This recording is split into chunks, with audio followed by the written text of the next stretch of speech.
Dia dikomentari oleh orang seperti Rocky Gerung yang menyambut gembira pelaporan Kaesang dan Gibran.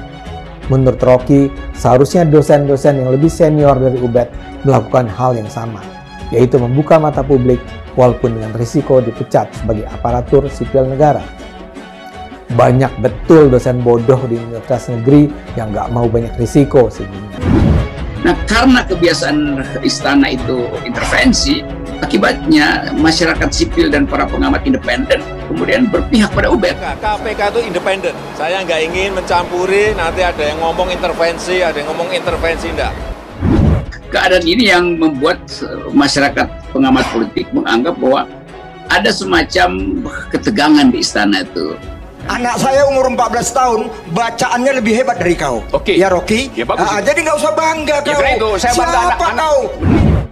Karena sangat mungkin bahwa KPK akan proses ini tuh, dan harusnya proses, kan dilaporkan, nggak bisa lagi ditutupi. Buat saya sih yang bodoh ya UBED dan tentu saja Rocky. Menanggapi laporan dosen UNJ terhadap dua putra Presiden Joko Widodo, Gibran dan Kaesang, Jokowi Mania menilai laporan itu memiliki unsur fitnah. Ketika apa yang disampaikan Ubedillah Badrun ini ternyata tidak benar, kita sebagai publik kan disesatkan. Ya, introspeksi dong.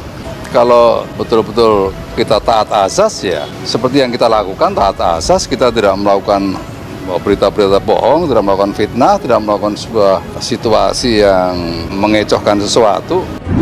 Bukan katanya itu bukan dasar hukum. Dasar hukum KUHP. Tegas saya katakan, biar semua jangan asal ngebacot. Mulutmu harimaumu. Hati-hati bicara, ada hukum yang menunggu. Nah, kita punya hak secara hukum untuk melakukan tuntutan ketika informasi yang disampaikan Ubedillah Badrun ini tidak terbukti, dan kami meyakinkan memang tidak akan terbukti. Anda nggak punya bukti, tetapi Anda datang ke KPK berdasarkan dugaan, asumsi. Itu sangat sensitif ya Mas, maka kami harus punya bukti kan. Nah itu nyari buktinya ada susah Mas. Putra-putra Jokowi tidaklah korup, mereka tidak melakukan korupsi, kolusi, nepotisme. Jadi kalau UBED kemudian melaporkan itu karena sekuensisnya udah di ujung. Ngaca ya, biar pintar kau Rocky. Kau nggak pernah ngaca, jadi ngomong sembarangan saja. Ya, ini caranya. Makasih Rocky. Bagi kami tanda tanya besar, apakah seorang anak muda yang baru mendirikan perusahaan dengan mudah mendapatkan penyertaan modal dengan angka yang cukup fantastis? Anda dianggap sebagai orang-orang yang secara sengaja merusak reputasi orang-orang, padahal tidak ada bukti yang Anda bawa. Tapi ketika ditanya, kan nggak perlu ada bukti. Ini bisa dianggap sebagai sesuatu yang memang lu nggak punya bukti, lu tapi udah melaporkan, merusak nama saya. Tidak, kami membawa bukti dalam bahasa hukum mungkin disebut sebagai bukti permulaan. Jadi jangan katakan tidak ada bukti. Dan bukti itu kita ambil secara resmi, legal, melalui sudah prosedur hukum. Ya. Nah, karena kebiasaan istana itu intervensi, akibatnya masyarakat sipil dan para pengamat independen kemudian berpihak pada UBED. Kalau saya disuruh-suruh mengintervensi, tidaklah. Begitu sekali saya mengintervensi sebuah proses hukum, yang lain-lain akan datang kepada saya. Itu Pak, intervensi Pak. Ya. Seperti saya katakan, UBED jelas mengada-ada. Tapi barangkali memang tujuannya bukanlah untuk membongkar korupsi, karena UBED pun tahu Kaesang dan Gibran tidak korup. UBED ingin membangun image negatif, dan apa yang dilakukannya jahat. Putra sulung Presiden Joko Widodo ini justru menantang Ubedillah Badrun untuk membuktikan dahulu tuduhannya. Gibran mengaku siap ditangkap apabila dia terbukti bersalah seperti yang dituduhkan. Ya silakan dilaporkan, kalau salah ya kami siap. Untuk masalah track recordnya ya tanya Kaesang. Bagi kami tanda tanya besar, apakah seorang anak muda yang baru mendirikan perusahaan dengan mudah mendapatkan penyertaan modal dengan angka yang cukup fantastis? Kalau dia bukan anak presiden. Jadi ngomong seenaknya aja dia gitu. Makanya saya suka nantang-nantangin juga gitu. Yang mau ngomong tuh pakai data lah. Jangan ngomong kita mendidik, saya ulangi ya, rakyat kita tuh jadi bodoh. Sementara publik terus-menerus melihat akumulasi dari perusahaan-perusahaan anak-anak presiden ini begitu cepat, dan itu pasti menimbulkan kecurigaan tuh. Ngomong-ngomong, kau dari tadi ngomong kepintaran. Boleh tahu gelar apa aja sih yang kau S1? Apa lagi? Nggak ada gelar saya. Oh, nggak ada. Atau kita jadi pembohong. Nanti pembohong kena operasi lagi, repot lagi tuh. Jangan mudah sekali untuk memberikan adjustment bahwa seolah-olah anak pejabat itu mesti negatif. Anak pejabat itu nggak boleh kaya, anak pejabat itu nggak boleh berusaha. Ini gimana sih? Sepanjang usahanya itu baik-baik aja, ya semua memiliki hak yang sama. Seperti anak saya mau berusaha, masa saya larang kan? Enggak. Jadi satu kompleks variabel yang akhirnya memunculkan keingintahuan apa sebetulnya di balik itu. Nah, karena nggak ada jawaban, maka orang ambil hipotesis bahwa ini adalah money laundering kayak, atau korupsi, atau penyalahgunaan jabatan, atau melanggar undang-undang TAP MPR soal KKN. Kita ini semua termasuk yang menonton, yang mendengar, orang dungu. Karena yang lagi ngomong Raja Dungu. Anak presiden dengan grup bisnis yang diduga terlibat pembakaran hutan. Jadi memang ini kisahnya dari tahun 2015. Bloomberg menaksir total kekayaan Alpha GWC mencapai 433 juta dolar. Mereka adalah orang-orang super pintar.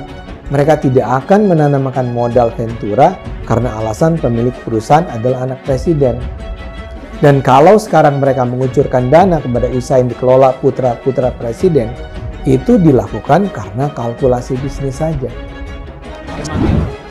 Terkait kasus ini, Ubedillah meminta KPK untuk menyelidiki dan membuka kasusnya secara terang-terangan tanpa ada yang ditutupi. Bahkan ia juga meminta Presiden Jokowi untuk dipanggil bila memang dibutuhkan. Nah, karena kebiasaan istana itu intervensi, akibatnya masyarakat sipil dan para pengamat independen kemudian berpihak pada Ubed. Saya tidak mau mengintervensi urusan hukum, serahkan saja pada proses hukum. Jadi mari kita tunggu nanti hasil proses hukum itu seperti apa. Jangan aparat hukum kita paksa-paksa. Nah, bahayanya begitu dia masuk menjadi kausa celebre, semua stasiun TV akan kesana kameranya tuh. Nah, tentu saja pemerintah atau para hoaxer atau hacker berupaya untuk ambil keuntungan di situ tuh. Layu sebelum berkembang. Itu namanya layu sebelum berkembang. Ya cek aja, kalau ada yang salah ya silakan dipanggil. Salah ya apa ya dibuktikan. Kan Ubed bukan jaksa, juga bukan politisi yang punya kepentingan dengan anak presiden. Dia punya kuriositas tentang soal ini karena dia dosen sosiologi, maka dia ingin tahu tuh apa yang terjadi dalam perbisnisan itu. Dia masih zaman minta proyek sama orang tua yang di pemerintahan, dasar besok. Yang penting tempur dulu, ribut itu belakangan. Bangun afirmasi dan macam-macamnya. Karena apa yang disampaikan oleh Bang Ubed, Bang Adi, ketika misalnya ditanya bukti-bukti barunya juga agak bingung. Kita coba lihat dalam 2-3 hari ini, apakah istana memang terganggu dengan isu ini? Bagaimana reaksi pertama dari KPK? Itu yang akan membuat kita mengerti apakah ini dipolitisir apa enggak. Kan begitu kan? Jadi kita tunggu reaksi UNJ, kita tunggu reaksi KPK, kita tunggu reaksi istana, kan begitu kan? Memang mereka mau coba memojokkan kita. Pak Joko Widodo yang tegas mengatakan jadikan hukum Panglima. Berawal pada 2015 ketika PT SM yang sudah menjadi tersangka pembakaran hutan dituntut oleh Kementerian Lingkungan Hidup dengan nilai 7,9 triliun rupiah. Namun, dalam prosesnya, Mahkamah Agung hanya mengabulkan tuntutan senilai 78 miliar rupiah. Ya itu pentingnya kita paham bahwa korupsi itu selalu dicurigai berasal dari kekuasaan. Ya. Dan kita selalu katakan kenapa ada korupsi? Karena ada surplus kekuasaan. Kenapa ada akumulasi yang cepat? Maka kita bikin juga hipotesis pasti ada surplus kekuasaan yang menyebabkan perusahaan anak presiden itu dengan cepat bertumbuh. Dalam laporan ke KPK tersebut, Ubedillah mengaku membawa bukti-bukti data perusahaan serta pemberitaan terkait adanya pemberian penyertaan modal dari Ventura. Dibuktikan tuh, mau tangkap sekarang aja nggak apa-apa. Kalau di era Orde Baru itu butuh waktu lama untuk kemudian membuat keluarga presiden itu terlibat dalam bisnis. Kalau ini belum 10 tahun. Tangan kan 2 anak presiden tidak bertangkap tangan. hanya diduga ada semacam ketidakwajaran. Nah, ketidakwajaran itu sebaiknya diterangkan. Apabila nanti dia udah saksi pelapor, ini tidak terjadi. Semua pendukung yang Gibran, Kaisang, mereka siap melaporkan. Dan melaporkan dikaitkan dengan 242, hukuman 7 tahun. Hukuman 7 tahun. PPWMD ini, ya Kaisang, Gibran, dan AP. Nah itu yang kemudian membeli saham dari PT HBK. Seringkali muncul banyak orang punya kapasitas, punya jabatan, harus memberikan keterangan di atas sumpah, ternyata isinya tidak benar. Ini sebenarnya kategorinya tidak main-main. Dia masuk dalam kategori kejahatan yang diatur dalam pasal 242 KUH pidana. Gitu. Jadi apa motifnya yang dilakukan ini oleh Mas Ubed? Yang jelas motifnya politik. Ubed ini kan saya tahu kemana. Mas Ubed, Anda harap tenang dulu. Saya jujur dong, Bet. Akan ke Anda Ubed ini nggak boleh. Ya, Joman menilai dasar laporan yang dibuat Ubedillah kepada Gibran dan Kaisang ke KPK tidak mendasar, sehingga laporan tersebut diduga mengandung hoax. Saya juga punya konsekuensi hukum ketika saya menyampaikan pelaporan, dan begitu juga Ubed.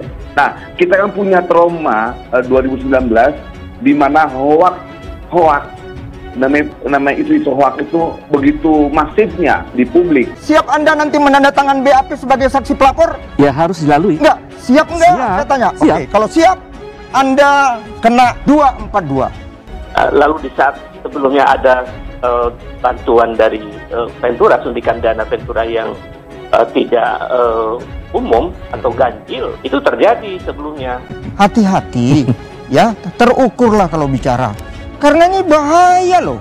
Itu yang saya katakan tadi, 242. Karena apapun nanti kalau dia mau terus lanjut, dia harus siap di BAP sebagai saksi pelapor. Anda sudah melakukan karakter assassination. Oh no. Oh maaf, enggak. Anda sudah mengatakan begitu. Kenapa anak presiden? Kenapa rupanya kalau anak presiden? Apa tidak boleh bertanya? Bukan, itu bukan bertanya. Itu kan Anda bilang. Itu dimulai dari pertanyaan. Anak presiden. Ada korban yang mengadu. Loh ini siapa? Korban apa? Loh kita ini korban jadi juga. Korban apa yang disampaikan, ke publik.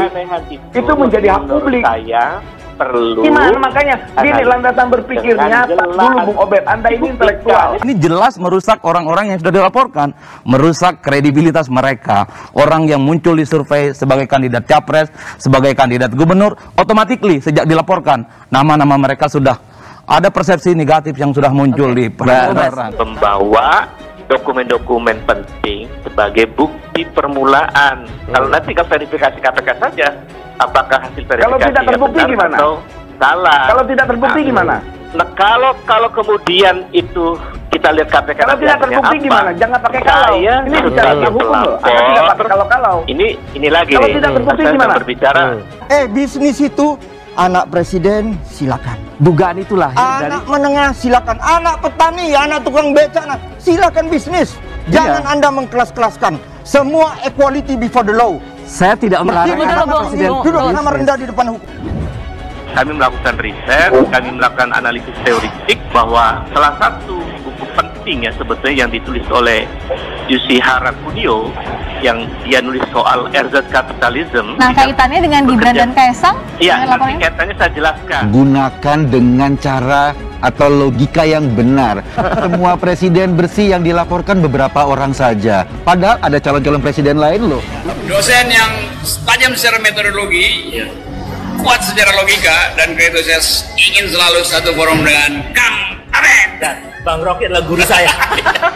Mahasiswa semua selamat kuliah, selamat berpikir, selamat bergerak, dan selamat beroposisi. Di negara yang demokrasinya matang dan di negara yang pola politik dan hukumnya civilized, beradab, apa yang saya lakukan itu adalah bagian jalan terhormat bahwa saya warga negara bertanggung jawab untuk masa depan Republik. Yang dikatakan oleh Ubed ini enak sekali.